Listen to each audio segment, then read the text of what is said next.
자기 땅에서, 자기 고향에서, 자기가 살던 곳에서 아마 그렇게 살고 싶었을 거예요.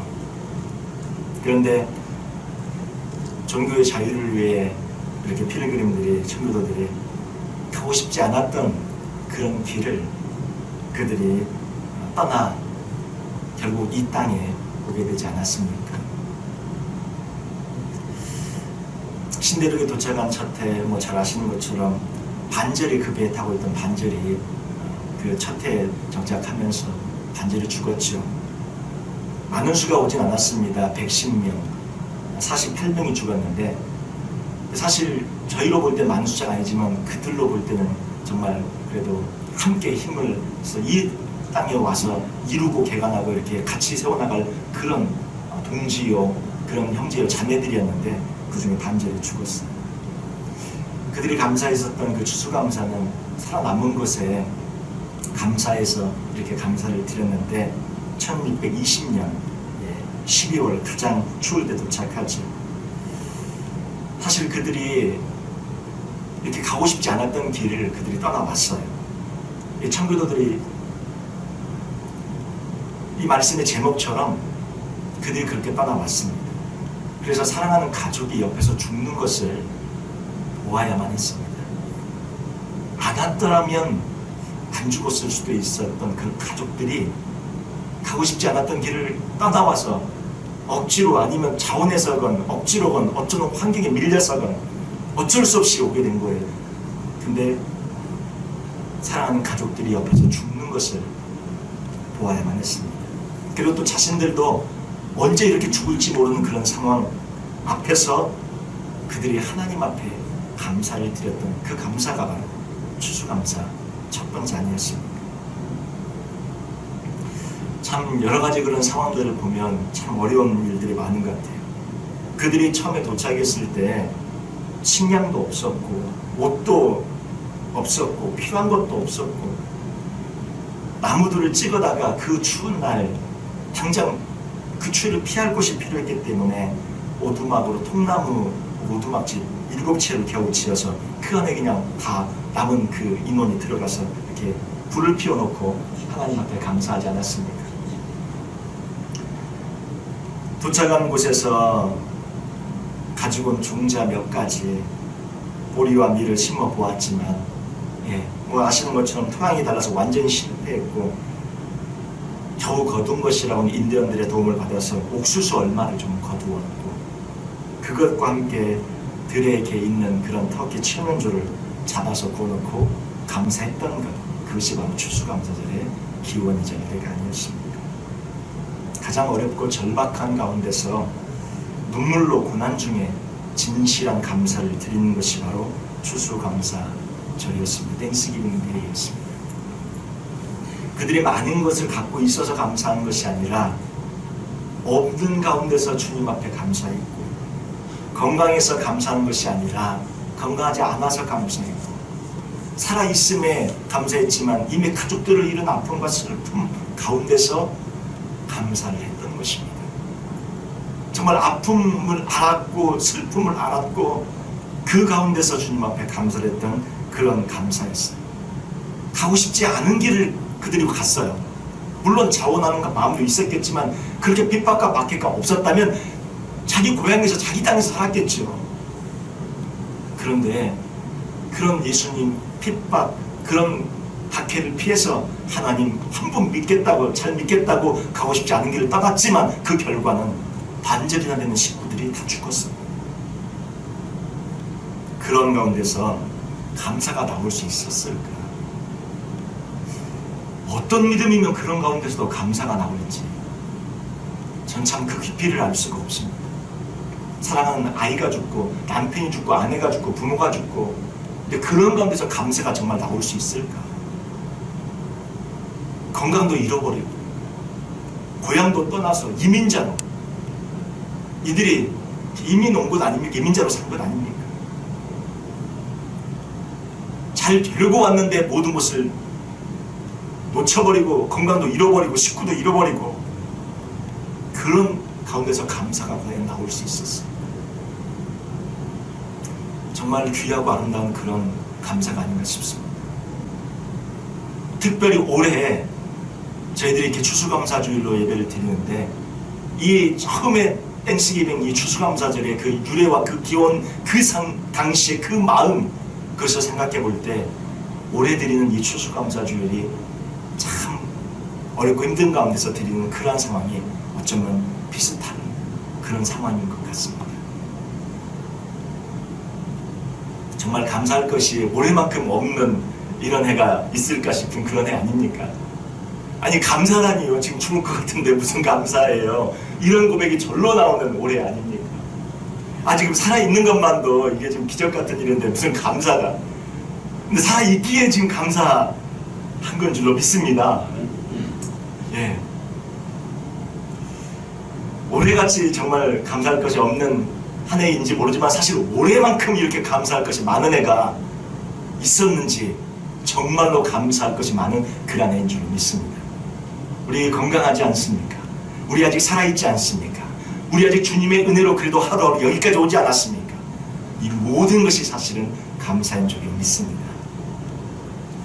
오늘 성경에 보면 가고 싶지 않은 길을 걸었던 한 명의 사람이 또 나옵니다. 그 사람이 누구냐면 야곱입니다. 팥죽 한 그릇에 장자권을 사가지고 아버지를 또 속여가지고 축복도 받아내고 잘 될 줄 알았죠. 승승장구할 줄 알았죠. 이제 자기가 원한 대로 다 될 줄 알았죠. 야, 장자권 드디어 이제 내 것이 됐다 이렇게 생각했고 누릴 줄 알았습니다. 그래서 이제 누리는 일만 남은 건데 누릴 줄 알았습니다. 그런데 그 일로 인해서 결국 어떻게 됩니까? 형 에서는 야곱을 죽이기로 결정하고 작정한 것을 어머니가 리브가가 알리게 되어져서 야, 네가 죽는 걸 내가 어떻게 보겠냐. 결국 그래서 야곱을 리브가 어머니의 그 오빠 야곱의 삼촌이 있었던 라반의 집 하란 땅으로 보내게 되는데 무려 거리가 600마일 정도 됩니다. 600마일. 지금 같으면 차로 그냥 하루에 달려보자 그러면 달릴 수 있는 길이겠지만 얼마나 600마일 이게 하루에 달릴 수 있는 게 힘들잖아요. 근데 그 당시엔 걸어가야 되는 길인데 이게 한 달 이상의 여정이에요. 키로는 한 900km 넘습니다. 하루에 보통 뭐 많이 걸어 한 20km, 30km 산길 막 들길 하니까 저희처럼 쭉 평준한 도로만 걷기도 하기 힘든 길인데 그 당시는 어떻게 막 그렇게 걸어야 되니까 한 달 이상을 걷는 것만 쉬지 않고 걷기만 했을 때 그렇게 걸어가는 그런 일정이었어요. 야곱 얼마나 가고 싶지 않았겠습니까? 가고 싶지 않았던 길을 걸어야만 했던 야곱이었어요. 야곱의 심정이 어떠했을지 오늘 창세기 28장 10절에 보니까 야곱이 브엘세바에서 떠나 하란으로 향하여 가다니 한 곳에 이르러 여기 이제 베델이라는 곳에 이르게 되는데 한 3일쯤 걸었을 때입니다. 이제 3일쯤 걷다 보면 발도 다 부르트고요. 3일쯤 이렇게 걸으면 뭐 군대에서 천리행군 같은 거 해보시면 아시겠지만 이게 3일쯤 이제 걷다 보면 이제는 걸을 힘도 없는 이런 상태가 이제 됩니다. 이를 지쳐가지고 그곳에 이제 있는데 조금 전까지는 어떻게 해요? 모든 것을 다 얻은 것처럼 그 축복을 다 얻은 것처럼 다 누릴 수 있는 것처럼 생각했던 그 야곱이 한순간에 모든 것을 다 잃고 지금 어떻게 노숙자로 길에서 그냥 걷다가 자고 있는 그런 장면입니다. 야곱이 혼자 있었던 적이 없었어요. 한 번도. 지금까지 아버지 곁에 어머니 곁에 좀 가는 길은 달랐지만 형도 있었고 집에 같이 이렇게 자랐던 그런 종들도 함께 있었는데 지금은 혼자입니다. 아무도 없습니다. 걷다 지쳐 주변에 돌을 주어서 베개로 삼고 누워 자고 있는 야곱의 모습을 보게 됩니다. 근데 여기에 놀라운 반전의 역사가 시작이 됩니다. 거기서 꿈을 꾸면서 하나님을 이제 정말로 개인적으로 만나게 되죠. 그 전까지는 일반적이었습니다. 그 전까지는 그냥 그 하나님의 나의 특별한 하나님이 아니라 일반적인 그런 하나하나의 그것이 하나님 안에서 특별한 것으로 야곱의 일생 가운데 만나지게 되고 그 하나님이 나의 특별한 하나님으로 해석이 되어지고 깨달아지기 시작을 하게 되어집니다. 11절 말씀 보시면 한 곳에 이르러는 해가 진지라 이렇게 한 곳이라고 나옵니다. 그냥 아무 곳이나 그 수많은 곳 중에 한 곳이에요. 그 한 곳이, 수많은 곳 중에 있었던 그 한 곳이 이제 야곱에게는 특별한 의미 베델로 바뀌어버립니다. 지금 잠을 자려고 두었던 그 아무 곳 중에 한 곳이었는데 그 한 곳이 어떻게 됩니까? 19절 말씀 보시면 그곳 이름을 베델이라 하였더라. 그 성의 옛 이름은 루스라. 전에는 그냥 여러 곳 중에 한 곳 그런 곳인데 이제는 정관사가 붙은 더 베델, 그 곳으로 바뀌어지게 됩니다. 또 18절에 보시면 야곱이 아침에 일찍 일어나 베개로 삼았던 돌을 가져다가 기둥으로 세우고 그 위에 기름을 붓습니다. 베개로 삼았던 돌, 아무것도 아닌 돌, 수많은 돌 중에 하나였어요. 그 수많은 돌 중에 하나였던 돌이 바로 하나님의 기름으로 하나님을 만났던 곳이 되는, 그래서 기름 부어 기둥으로 세우는 그러한 돌기둥으로 바뀌어집니다. 지금까지는 여러 개 중에 하나, 아무 의미 없었던 것들 중에 하나가 이제는 특별한 의미로 다가오게 되어집니다. 12절에 보면 꿈에 본즉 사닥다리가 땅 위에 서 있는데 그 꼭대기가 하늘에 닿았고 또 본즉 하나님의 사자들이 그 위에서 오르락내리락 하고, 여기 보면 그 꿈을 꾸었던 그 야곱이 누웠던 그 저녁에 그 보았던 그 하늘이 그냥 수많은 하늘 중에 하늘 아니었겠습니까? 그런데 그 하늘이 17절 말씀 보면 특별한 하늘로 바뀝니다. 이에 두려워하여 이르되 두렵도다 이곳이여 이것은 다름 아닌 하나님의 집이요 하나님의 전이요, 이렇게 써졌죠. 하나님의 집이요 이는 하늘의 문이로다 하고, 그전에는 바로 하나님 만나기 전까지는 그냥 수많은 하늘 중에 하나였고 수많은 밤 중에 한 밤이었어요. 그런데 하나님을 만난 이후로 바로 그 하늘이 하나님의 전으로 바뀌어버렸고 하나님의 집으로 바뀌어버렸고 바로 그 하늘이, 그 장소가 하늘의 문으로 바뀌어져 버리게 되어졌습니다. 13절의 말씀을 또 보시면 또 본즉 여호와께서 그 위에 서서 이르시되 나는 여호와니 너의 조부 아브라함의 하나님이여 이삭의 하나님이라. 내가 누워있는 땅을 내가 너와 내 자손에게 주리니. 전에까지는 야곱이 하나님을 사랑하고 물론 하나님을 향한 마음을 갖고 있었지만 그 하나님이 야곱에게 어떤 하나님이었냐면 아브라함의 하나님, 이삭의 하나님이었어요. 그러니까 할아버지의 그 하나님이었고 아버지의 하나님이었다는 것이죠. 할아버지, 아버지의 그런 하나님. 그런데 그 하나님이 이제는 누구의 하나님으로 다가옵니까? 16절 말씀 보시면 야곱이 잠이 깨어 이르되 여호와께서 과연 여기 계시거늘 내가 알지 못하였다. 진정으로 주님을 만나는 그러한 장면이 벌어지면서 여호와라고 야곱이 스스로 고백하는, 그래서 이제는 나의 하나님으로 만나는 그러한 지점으로 바뀌어져 버립니다. 가고 싶지 않은 길을 떠나는 그 야곱의 일생 가운데 그전까지는 모든 것이 그냥 다 평범했어요. 물론 하나님을 사랑했죠. 그러나 아버지의 하나님이었고 할아버지의 하나님이었던 그 여호와 하나님이 이제는 가고 싶지 않은 길을 떠나는 그 야곱의 일생 가운데 그 하나님을 특별히 만나게 되어지면서 나의 하나님으로, 진정한 나의 주님으로 온전히 만나서 하나님과 동행하는 그런 삶의 역사가 펼쳐져 가기를 시작했다는 것입니다.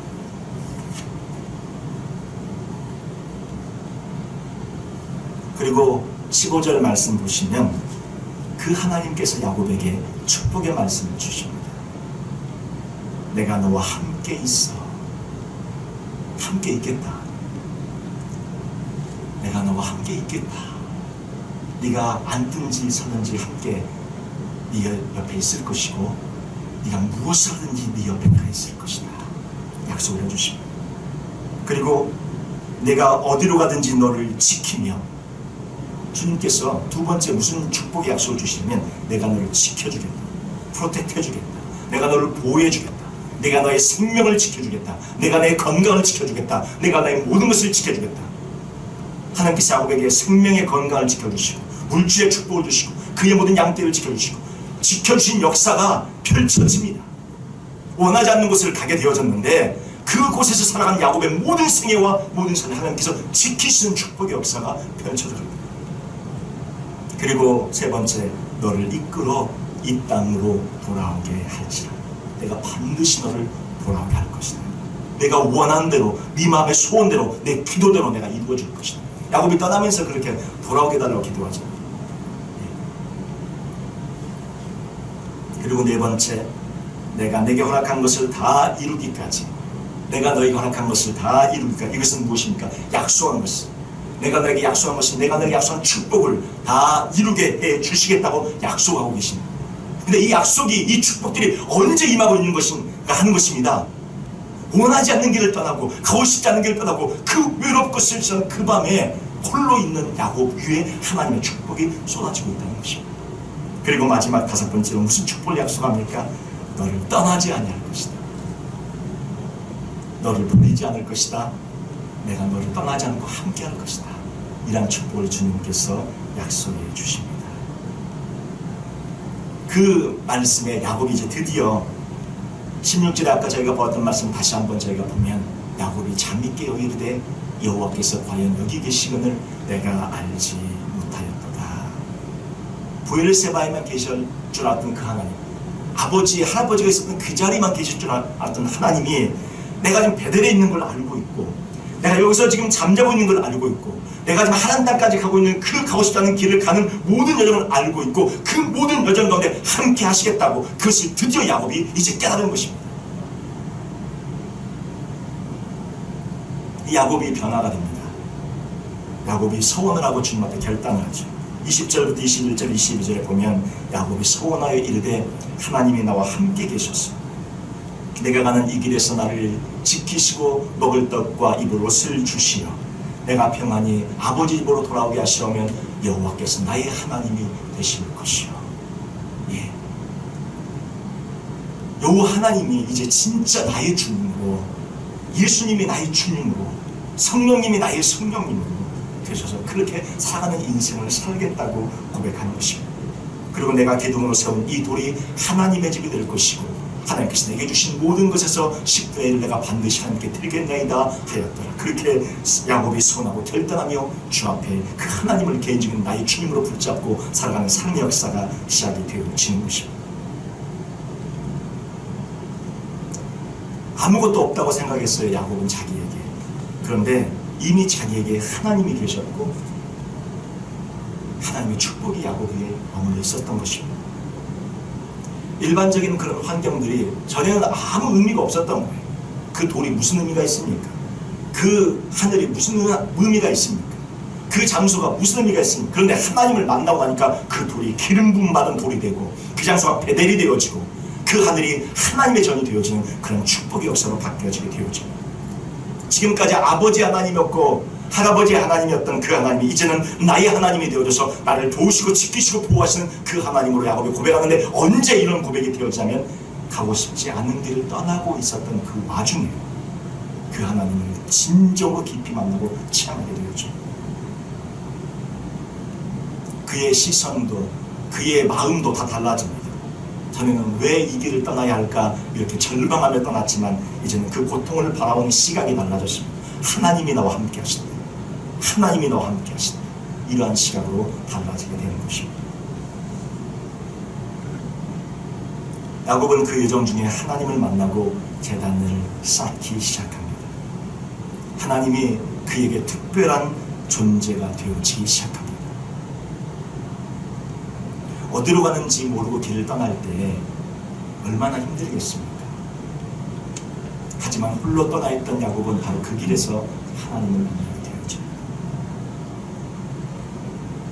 가고 싶지 않은 길을 떠났던 야곱을 하나님은 길에서 만나 주셨습니다.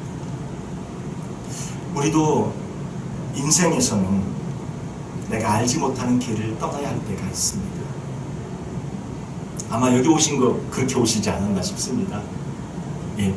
물론 꿈도 안고 희망도 안고 왔지만 얼떨결에 떠밀려서 어쩌다 보니까 여기 와 있잖아요. 그리고 어떻게 그냥 살아왔는지 모르고 이렇게 보다 보니까 이렇게 가고 싶지 않은 길을 어느 순간에 여기까지 와서 살게 되는 이런 상황이 펼쳐지게 된 것입니다. 고통받고 싶지 않은데 고통받을 때가 있어요. 때로는 피눈물 나는 그런 일을 겪기도 합니다. 우리 앞에 어떤 일들이 펼쳐질지 아무도 모르는 그런 길을 참 아픔과 슬픔을 가지고서 지금까지 저희가 오게 되어졌습니다. 그런데 야곱의 인생 가운데 가장 어둡고 절망의 시간이 바로 베델이 된 것처럼 저희들이 걸어왔던 이 인생의 길, 이 시간이 가장 축복된 그런 장소가 될 줄로 믿습니다. 저희가 그 시간에 하나님을 만나고 저희가 주님과 동행한다면 우리가 있는 모든 자리는 베델이 될 것이고, 우리가 있는 모든 시간은 주님과 함께 하여서 바로 최고의 축복과 그런 주님과 동행하는 그런 은총의 시간들이 될 것입니다.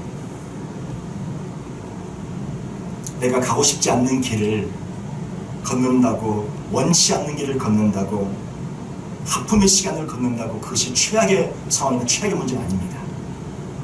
오히려 그 최악의 상황처럼 보이는 그런 시간과 순간들이 최고의 축복의 순간이며, 바로 그 시간에 하나님을 만나고 주님을 만나고 주님과 동행하게 되어지면 바로 그것이 가장 은총의, 우리 인생의 찬란히 빛나는 가장 아름다운 축복된 시간들이 될 줄로 믿습니다. 야곱은요, 우리 잘 아시는 것처럼 저렇게 가고 싶지 않은 길을 가게 되어져서 어떻게 해요? 사랑하는 아내를 만나게 된다. 우리 여기 오지 않았으면 못 만날 아내, 혹시 우리 여기 있지 않았으면 한 것으로부터 그냥 그런 결혼해서 오신 분도 있겠지만, 이 미국에서 특별히 사랑하는 배필을 만나신 분도 있잖아요. 여기 오지 않았으면 어쩔 뻔했어요. 네? 이렇게 가고 싶지 않은 길을 떠나 그냥 그 길을 겪고 싶지 않아서 겪었는데, 알고 보니까 더 큰 축복이 예비되어 있잖아요. 사랑하는 남편을 만나고 사랑하는 아내를 만나고. 이 안 만났으면 어쩔 뻔했습니까? 네. 이 얼마나 좋은 축복이에요. 가고 싶지 않은 길을 야곱이 가서 그 일을 받은 거예요. 그 일을 겪은 거예요. 그 축복을 받은 거예요. 또 그 사랑하는 아내, 또 덧붙여 주님이 또 아내들을 더 이렇게 되어져서 12아들을 얻게 됩니다. 이 아들들 만약에 자기 집에 있고 고향에 있었다면 아마 이 12아들들은 없었을 거예요. 이 12아들을 얻게 됩니다. 하나님께서 이스라엘 12지파를 만드셨을 때 아마 야곱이 거기서 있었다면 야곱의 그 밑에 때 가서 있을지도 모르죠. 야곱이 한 명의 아내를, 만약에 자기 집에서 아버지, 어머니 있었다. 한 명의 아내를 두었다. 야곱이 그렇게 그 아내를 통해 12명의 아내를 얻을 수가 없게 되어지면 야곱이 누구 하나 낳고 한 명이 되어져서 그 하나가 또 밑으로 내려가면서 12이 되고 그렇게 될 수도 있겠죠. 근데 그것이 가고 싶지 않은 길을 떠났던 야곱을 통해 12아들이 생김으로 말미암아 12아들을 통해 이스라엘 12지파가 되어지는 축복의 역사를 받게 되어졌다는 것입니다. 가고 싶지 않은 길을 걸었을 때 받은 축복이었어요. 그리고 야곱이 무슨 이름을 받습니까? 야복강에서 이스라엘이라는 이름을 받게 되었죠. 지금도 이스라엘 나라는 이스라엘이 그 이름이 그 나라 이름입니다. 누구 이름이에요? 야곱의 이름이에요. 야곱이 이 이름을 언제 받아요? 가고 싶지 않은 길을 떠났다가 돌아오면서 야복강에서 이스라엘 이름을 받게 됩니다. 그 이름이 야곱이 이렇게 원하지 않는 길을 떠나면서 그 길의 결과로 받게 됩니다. 그런 이름이었습니다. 그리고 이스라엘 그 아들 12아들이 12지파 족장들이 되어져 12지파가 되어져서 이스라엘이라는 나라를 이루는 근간이 되어지게 됩니다. 이 모든 것이 보면 가고 싶지 않은 길을 걸어가게 됨으로 생겨난 것입니다. 그 길을 걸으면서 참 불확실했던 그런 하나님이 진짜 나의 하나님이 되어졌던 것입니다. 그 하나님은 내가 가고 싶지 않은 길을 걸을 때 계속 동행하시고 눈을 붙잡아 주시고 인도해 주시는 분인 줄 믿습니다. 그런데 처음에는 그 길 끝자락에 이렇게 큰 축복이 있는 줄 야곱은 몰랐던 거죠. 저희도 지금 걸어가는 우리의 인생에 지금 이 순간에 올 한 해 저희가 추수감사주일을 이렇게 드리는데 우리 앞에 어떠한 것들이 펼쳐질지 저희는 정확히 잘 알지 못하기에 저희는 가고 싶지 않은 길을 걷는 그런 마음으로, 아픔과 슬픔의 마음으로 오늘 이 예배를 드리고 있을지 모릅니다. 집에서 예배 드리시는 우리 성도님들도 그런 마음이실지 모릅니다. 야곱이 돌벽에 베고 잤던 그 마음일지 모릅니다. 내일 일을 알지 못하는 그런 마음일지 모릅니다. 그러나 하나님은 우리와 함께 하시고 하나님은 우리를 축복하시고 돌보시며 우리를 지키시고 보호하실 줄 믿습니다.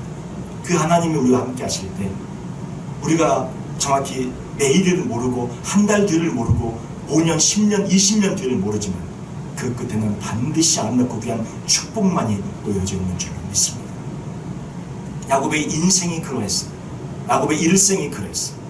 그런 것처럼 저희들도 가고 싶지 않은 길을 걸어가시는 그 인생과 순간순간마다 바로 이 끝자락에 놓여지는 엄청난 축복, 예비된 축복들을 저희들이 바라보면서 그렇게 주님을 믿고 신뢰하며 나아가시는 저희 모두가 되어주시기 바랍니다. 이민의 그런 길들을 걸을 때 저희가 사실은 큰 축복들이 앞에 놓여져 있는 걸 모르고 걸어가는 그런 길들이 많이 있는데, 우리 3분의 기적 이렇게 글들을 보다 보니까 우리 이진아 박사님 가끔 이렇게 매주마다 많이 보내주시잖아요. 그 이번 주에 이제 받은 글 중에 아마 우리 보신 분들도 많이 있을 거고, 혹시나 못 보신 분들이 있을까봐 참 마음에 와닿는 글이 있어서 잠깐 같이 또 나누면, 한 형제의 간증이라고 이런 제목으로 이제 그 글이 있더라고요.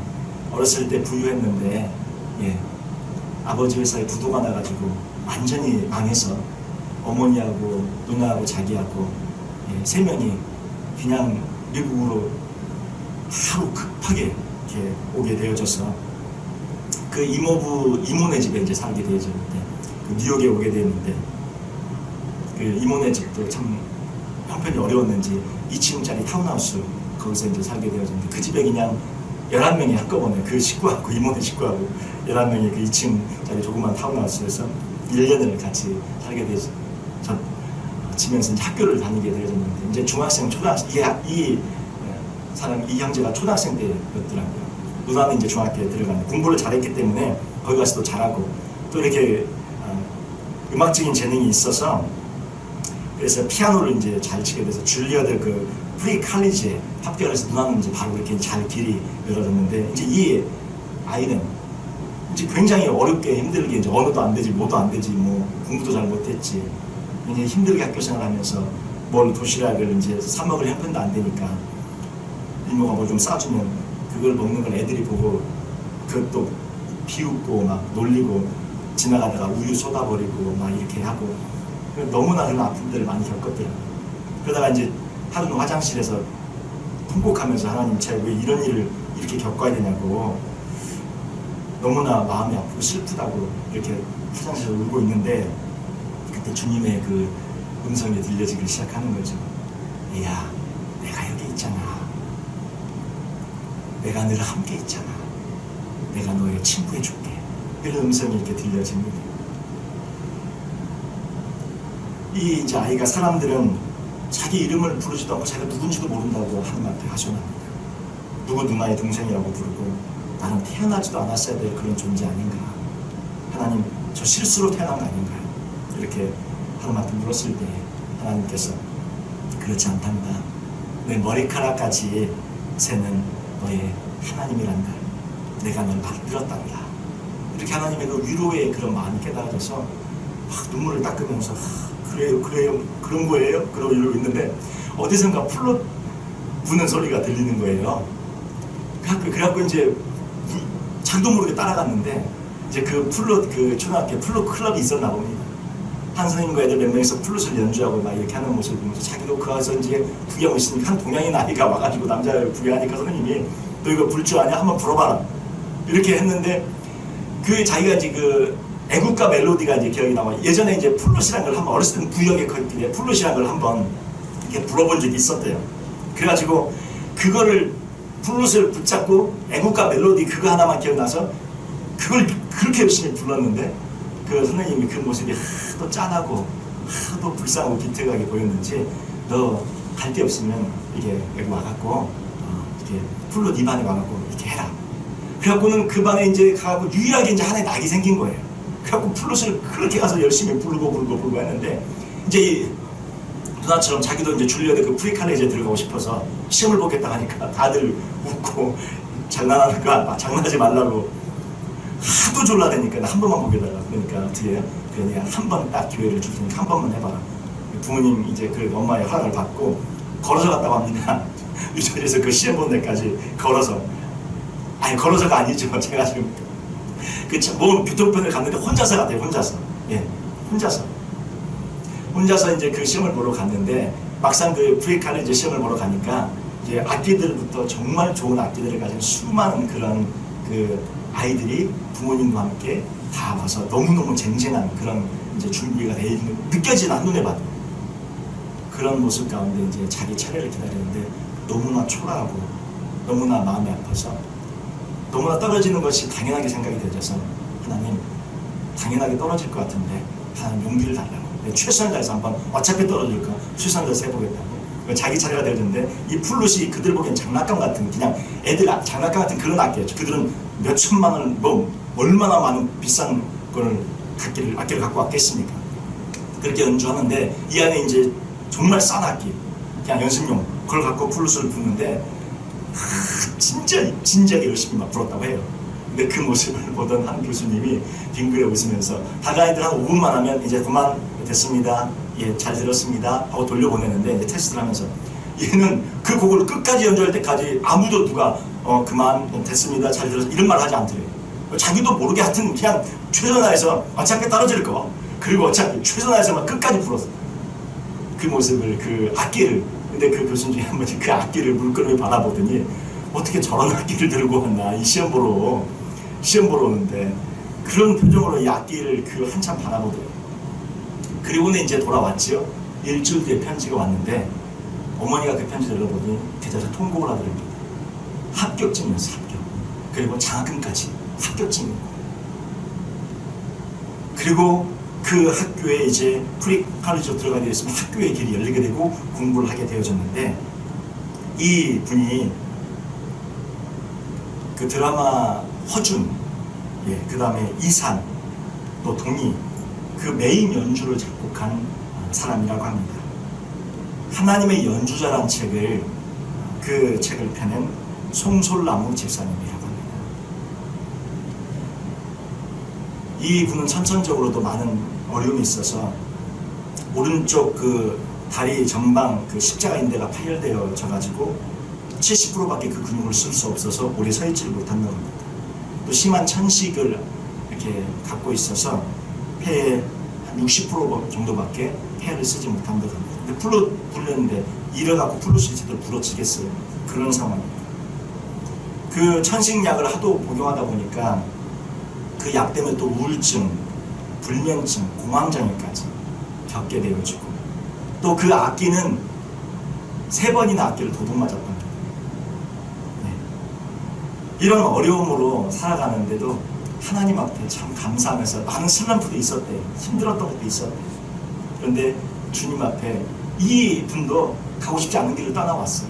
그런데 그 인생이 이렇게 펼쳐질지 어찌 알았겠습니까?